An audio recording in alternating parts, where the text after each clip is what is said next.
Assalamualaikum warahmatullahi wabarakatuh. Hari ini kita akan melanjutkan materi tentang penggunaan turunan fungsi trigonometri. Kita masuk ke subbab kedua dari materi fungsi trigonometri ini sendiri. Nah, apa saja penggunaan turunan fungsi trigonometri yang akan kita bahas kali ini? Jadi di sini untuk penggunaan turunan fungsi trigonometri itu ada beberapa hal. Yang pertama, turunan fungsi trigonometri bisa dipakai untuk menentukan titik stasioner, menentukan selang kemonotonan fungsi trigonometri, menentukan nilai maksimum, minimum, dan titik belok dari suatu fungsi, kemudian menentukan selang kecekungan fungsi trigonometri, dan yang terakhir yang akan kita bahas adalah menentukan persamaan garis singgung dan garis normal suatu fungsi trigonometri.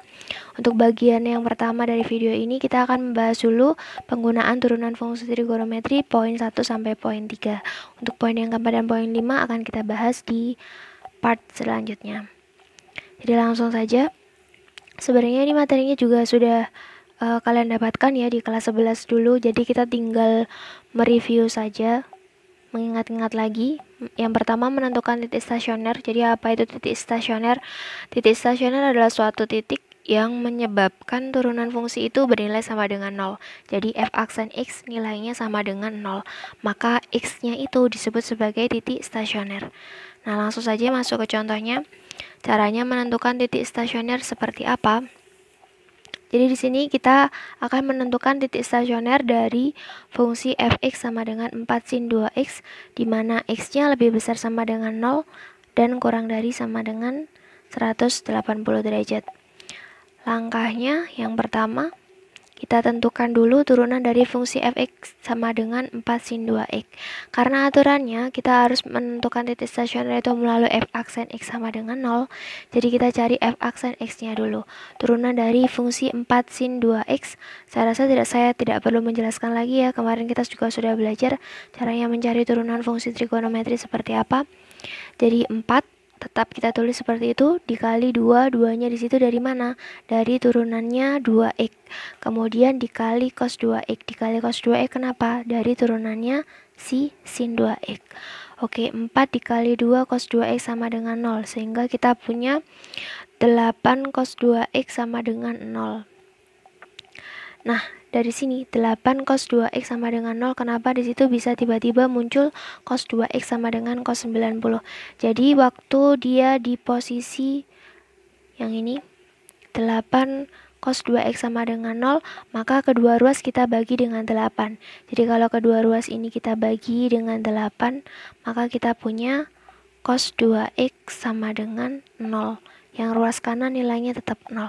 Nah, selanjutnya kita harus mencari cos berapa yang nilainya sama dengan 0 antara interval yang tersedia tadi. Intervalnya tadi 0 sampai 180 derajat ya.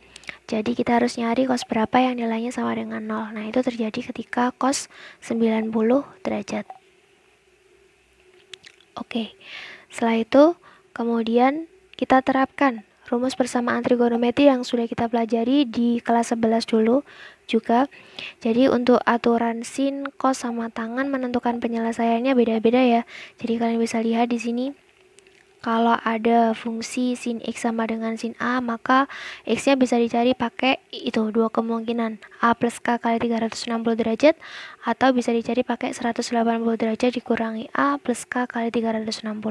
Kalau cos lebih mudah hafalannya, x sama dengan a, x sama dengan negatif a plus k kali 360. Sedangkan tangan hanya ada satu kemungkinan, a plus k kali 180. Nah, karena di sini fungsinya kita punya fungsi cos, jadi kita uraikan menurut aturan dari fungsi cos. Gitu ya. Sehingga kalau kita uraikan di sini x-nya adalah 2x, kemudian a-nya adalah 90 derajat. Jadi ketemu ini atau ini. Ada dua bentuk ya. Kemudian dari dua bentuk ini karena kita mau nyari x-nya, sementara di sini kita punyanya 2x masing-masing, jadi harus kita bagi dengan 2, baik yang ruas kiri maupun ruas kanan. Sehingga diperoleh yang ruas kiri 2x-nya menjadi x, kemudian 90-nya jadi 45, 360 derajatnya jadi 180 derajat. Pun yang sebelahnya sama ya. Jadi di situ negatif 90 derajatnya berubah jadi negatif 45 derajat. Karena sudah ketemu bentuk X sama dengan bla bla bla, maka kita tinggal ngambil K-nya sembarang K. Untuk K sama dengan 0, maka kita punya X sama dengan 45. Jadi ini tinggal disubstitusi saja ya ke sini. K-nya diganti 0. Kemudian yang ini juga sama, ketika K-nya kita ganti 0, jadi nilainya ketemu negatif 45. Oke, kemudian selanjutnya untuk K sama dengan 1.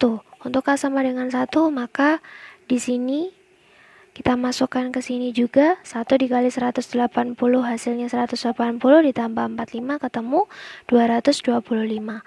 Kemudian yang sebelah kanan kita masukkan juga ke sini ya. Jadi 1 dikali 180 dikurangi 45 ketemu hasilnya 135.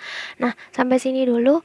Mana kira-kira dari keempat nilai X ini yang memenuhi interval tadi yang sudah disediakan? Karena tadi intervalnya antara 0 sampai 180 derajat.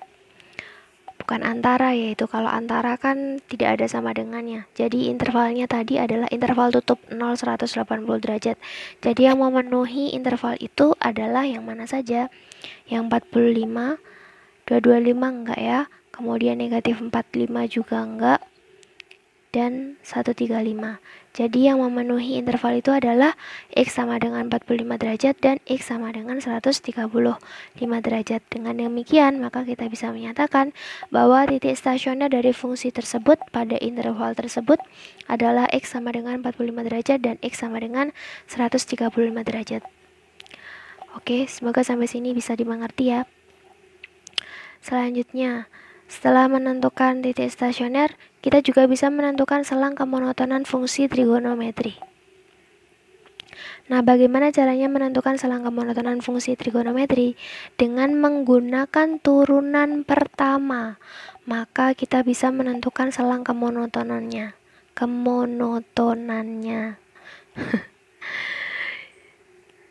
Yang pertama, aturannya, kalau f aksen X-nya bernilai lebih dari 0, maka fungsinya dikatakan naik. Fungsi yang naik itu seperti apa toh? Ya, gambarnya seperti ini ya. Nah, kemudian kalau f aksen X-nya kurang dari 0, maka fungsinya turun. Fungsinya turun seperti apa? Seperti ini. Kemudian kalau f aksen X-nya sama dengan 0, maka fungsinya tidak naik dan tidak turun. Nah, ini tadi terjadi ketika apa? F aksen X sama dengan 0 terjadi ketika titiknya merupakan titik stasioner. Jadi dia posisinya konstan gitu ya. Nggak belok kemana-mana, tetap di situ aja. Nah, langsung saja. Jadi di sini kita masuk ke contohnya. Kita akan menentukan selang kemonotonan dari fungsi ini pada interval ini. Sama ya, ini fungsinya seperti poin yang pertama tadi. Kenapa saya buat sama? Biar agak lebih cepat ya kita ngitungnya. Jadi langkahnya untuk menentukan selang kemonotonan itu, langkah yang pertama kita harus menentukan titik stasionernya dulu. Nah, menentukan titik stasionernya sudah kita lakukan pada poin sebelumnya tadi. Seperti ini ya. Nah, dari sini tadi kita sudah memperoleh bahwa titik stasioner dari fungsi tersebut adalah X sama dengan 45 derajat dan X sama dengan 135 derajat. Sehingga maka pada kedua titik ini kita bisa menyatakan fungsinya tidak naik dan tidak turun karena f aksen X-nya bernilai sama dengan 0. Oke, semoga paham sampai sini. Kemudian langkah keduanya kita harus mensketsakan garis bilangannya. Jadi, tadi intervalnya 0-180 buntet, yaitu kalau kita gambarkan karena 0 kurang dari sama dengan X kurang dari sama dengan 180. Jadi baik 0 maupun 180-nya kalau kita skesakan buntut. Nah, kenapa di sini 45 sama 135-nya bolong? Karena dia adalah titik stasioner. Jadi pada kedua titik ini fungsinya tidak naik dan tidak turun. Jadi harus kita bolongkan. Karena kita mau mencari di mana fungsi ini monoton naik dan di mana fungsi ini monoton turun. Gitu ya. Nah, untuk menentukan naik atau turunnya, kita ambil titik ujinya. Kita cari mana yang nilainya positif, mana yang nilainya negatif. Kita substitusikan keturunan fungsinya. F aksen X-nya tadi ketemu 8 cos 2X. Nah, di sini daerahnya kan terbagi menjadi 3. Daerah yang ini, kemudian yang ini. Daerah yang pertama, 0 sampai 45. Kita ngambil titik ujinya yang 0. Biar gampang itunya. F aksen 0 derajat. Jadi ketemu nilainya sama dengan 8. Nah, karena 8 di situ positif, jadi di sini kita kasih tanda plus. Dia nilainya lebih dari 0. Kemudian untuk interval yang kedua 45 sampai 135, kita ngambil titik ujinya 90 derajat. Ternyata ketemu hasilnya negatif 8. Dia nilainya kurang dari 0. Karena negatif, di sini kita kasih tanda negatif. Kemudian yang terakhir, interval yang terakhir 135 sampai 180, kita ngambil yang 180. Boleh ya, karena di situ posisinya 180 buntet, tidak bolong. Nah, ternyata ketemu hasilnya di situ adalah lebih dari 0, yaitu 8. Sehingga di sini kita kasih tanda plus. Kemudian setelah kita kasih tanda plus min plus, kita pakai aturan yang tadi. Kalau f aksen X-nya kurang dari 0, maka fungsinya turun. Kalau f aksen X-nya lebih dari 0, maka fungsinya naik. Jadi fungsinya di sini naik dari 0 sampai dengan 45. Kemudian dari 45 sampai 135 dia turun karena negatif. Kemudian naik lagi 135 sampai 180 karena dia nilainya positif. Itu ya. Sehingga dari sini kita bisa menyatakan kalau fungsinya naik pada interval X lebih besar sama dengan 0 derajat dan kurang dari 45 derajat, atau interval yang kedua X kurang lebih dari 135 derajat dan kurang dari sama dengan 180 derajat. Itu fungsinya naik karena positif. Dan fungsinya turun pada interval X lebih besar dari 45 derajat dan kurang dari 135 derajat. Oke, semoga sampai situ paham. Selanjutnya, kita akan menentukan nilai maksimum, nilai minimum, dan juga titik beloknya. Nah, untuk menentukan nilai maksimum, minimum, dan titik belok ini ada dua cara ya. Kita bisa pakai uji turunan pertama dan kita juga bisa pakai uji turunan kedua. Nanti kalian bebas pilih yang mana yang sekiranya lebih mudah, silahkan dipakai. Uji turunan pertama, untuk menentukan nilai maksimum, minimum, maupun titik belok dari suatu fungsi menggunakan uji turunan pertama ini, maka kita bisa melihatnya dari sketsa grafik kemonotonan fungsinya. Jadi sebelumnya, untuk memakai cara ini, kita harus nyari titik stasionernya dulu, kemudian kita sketsakan grafiknya. Dia naik apa turunnya. Nah, dari grafik itu tadi, itu nanti kita bisa menentukan apakah dia termasuk nilai maksimum, minimum, ataukah titik belok. Gitu ya. Kemudian untuk uji turunan yang kedua. Jika X sama dengan A merupakan titik stasioner, jadi kita harus tetap nyari titik stasionernya dulu juga langkahnya, maka turunan kedua dari fungsi yang disubstitusikan titik stasionernya tadi, kalau nilainya kurang dari 0, maka titik stasioner, F titik stasioner adalah titik balik maksimum. Jadi kalau F double aksennya kurang dari 0, dia maksimum. Sehingga kita bisa menyatakan kalau si FA-nya adalah nilai maksimum. tolong dibedakan. Jadi kalau A, FA itu adalah titik balik maksimum, dia berupa koordinat suatu titik. Kalau yang ditanyakan hanya nilai maksimumnya, berarti kalian nyari yang FA-nya. Gitu ya. Nah, aturan yang kedua, kalau F double aksennya lebih dari 0, maka dia jadi titik balik minimum. Jadi kebalikannya ya. Sehingga FA-nya otomatis jadi nilai minimum. Nah, untuk F double aksen yang sama dengan 0, maka dia posisinya menjadi titik belok. Kalau disketsakan pada suatu grafik, titik belok itu yang seperti apa toh? Jadi titik belok itu terjadi ketika grafiknya habis naik, dia naik lagi, atau habis turun, dia turun lagi. Jadi kalau digambar dalam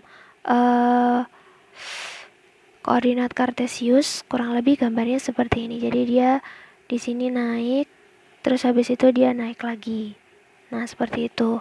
Kemudian kalau turun, dia seperti ini turun, kemudian dia turun lagi. Gitu ya. Jadi kalau digambarkan di garis bilangan, berarti polanya kalau nggak plus-plus, ya min-min. Gitu ya. Oke. Langsung saja kita masuk ke contohnya. Sama, kita masih memakai fungsi yang tadi.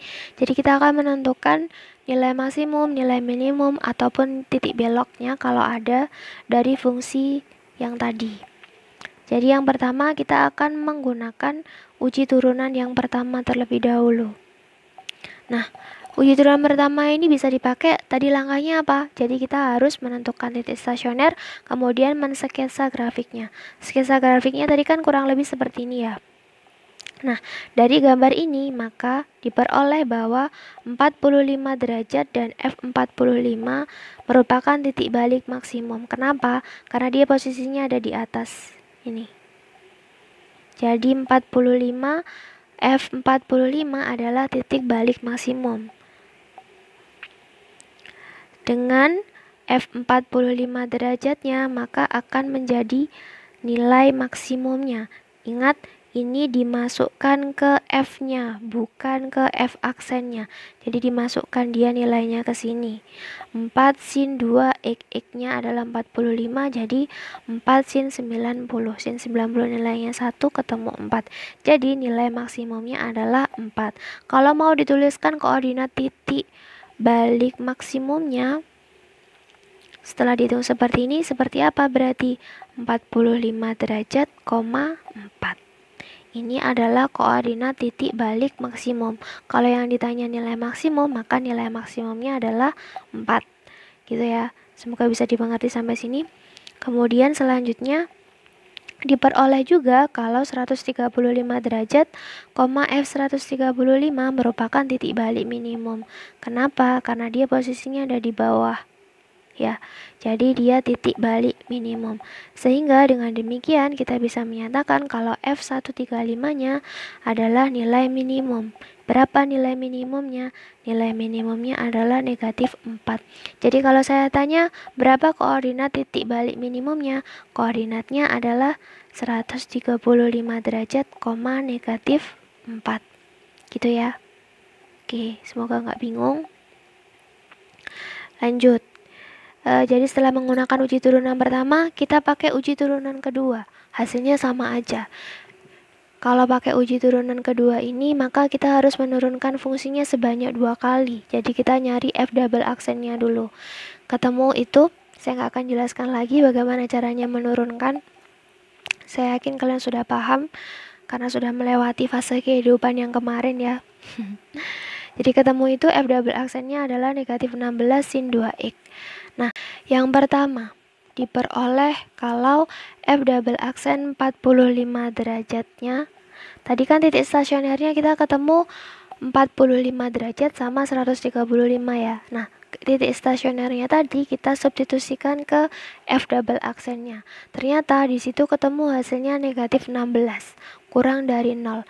Tadi aturannya kalau F double aksen A-nya kurang dari 0, maka dia jadi apa tadi? Nilai maksimum.